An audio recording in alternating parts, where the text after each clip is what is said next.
Exam time में सबसे जरूरी है भैया पेपर को सॉल्व कैसे किया जाए ये समझना है। जैसे पिछली से पिछली साल जो डिस्ट्रिक्ट में जिस बच्चे ने टॉप किया था उस बच्चे का 9 नंबर का, ध्यान से समझो, यहीं से था, अपनी ऑफलाइन कोचिंग से था वो बच्चा, उस बच्चे का 9 नंबर का पेपर छूट गया था हिंदी का। अब कैसे छूट गया? तो भैया उसने क्या किया, यार बड़ा पेपर आता, खूब सजा सजा के लिख रहा है, बेहतरीन लिख रहा है, अरे बढ़िया आएगा एकदम जमाने में। लेकिन क्या हुआ भैया, ज्यादा सजाने के चक्कर में लास्ट में जो 9 नंबर का एस्से होता है वो नहीं लिख पाए, छूट गया। तो क्या गलती है? गलती समझो इस वीडियो के अंदर। पहली बात करो तो फॉलो करो, पेपरों तक मिलकर गदर काट देंगे भैया। जैसे ये लाइन आती है आप ध्यान से समझना, होता क्या है, जैसे हम लोगों के दिमाग में पता हमेशा से क्या चल रहा है कि अगर निबंध लिखना है तो 10 पन्ने का निबंध छापेंगे। हमने खुद जब 12th में थे तो 9 पन्ने का निबंध लिखा था, लेकिन उस समय 2 पेपर हुआ करते थे, यही सिलेबस 2 हिस्सों में था। लेकिन अब वो सब इकट्ठा करके जब 3 घंटे में ही करना है तो भैया ब्रैकेट में लिमिट लिखी होती है कि आपको अगर लिखा हो 150 शब्दों में करना है तो 150 का मतलब होता है 15 लाइनें। ध्यान से समझो, इस रील से कुछ वैल्यू ऐड करो और लगे अच्छी है तो फॉलो करो, दूसरों को शेयर करो भैया, ठीक है। बहुत कमाल कमाल की चीज है, 14 सालों का एक्सपीरियंस शेयर करेंगे भाई, ठीक है।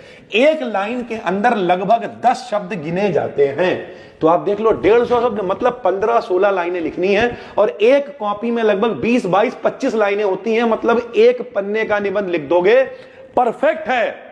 अब 9 नंबर में मान लिया अगर ऐसे आया हुआ है तो 9 नंबर में एक आपने उसकी प्रस्तावना डाली, एक आपने कंक्लूजन डाला, 7 हेडिंग अगर आप और बना रहे हो, 1.5-2 पेज का लिख रहे हो तो बहुत है। 8-9-10 पन्ने का निबंध छापने की आवश्यकता नहीं है। जीवन परिचय आता है जैसे भैया, ठीक है, तो जीवन परिचय अगर 80 शब्दों में लिखने को आ रहा है मतलब 8 ही लाइनें लिखनी है, तो उसके बारे में थोड़ा सा बताओ, नीचे उसकी रचनाएं बताओ, जो इंपॉर्टेंट है उसके बारे में वो बताओ। दुनिया भर का पवारा वो छापते हैं जो पढ़ते ही नहीं है, कुछ भी कहानी लिख रहे हैं। पता ना रेगिस्तान में मरीचिका क्या है, बताना चाहिए, पानी होने का भ्रम हो जाता है, वो बता रहे रेगिस्तान में लोग नहाते नहीं है, खुजली हो जाती। ऐसे ऐसे ऑफलाइन में यहां लोग कॉपी लिखते दिखाएंगे आप। ऐसा लिखोगे तो फिर तो 1-2 पन्ने जितने लिखने हैं वो लिखो, लेकिन जो परफेक्ट है, जो बार बार पेपर में रिपीट हो रहा, वो इंपॉर्टेंट आपको यहां पे बताने वाले हैं। वो सारे इंपॉर्टेंट पढ़ो और जितने शब्दों में जो पूछा है, 80 शब्दों में पूछा, 8-9 लाइनें लिखनी है, उससे ऊपर नहीं लिखनी है। टाइम के अंदर पेपर होगा, राइटिंग भी अच्छी रहेगी, आप रिवीजन भी कर पाओगे, कॉपी की लेवलिंग भी कर पाओगे और इतना बढ़िया पेपर होगा आप कहोगे सर मजा आ गया। तो छोटी छोटी चीजों पे अगर ध्यान दोगे ना तब टॉपर बन पाओगे भाई। तो एक एक करके सारी चीजें बता रहे हैं, फॉलो कर लो भाई। मिलते हैं अगली रील में। थैंक यू, धन्यवाद।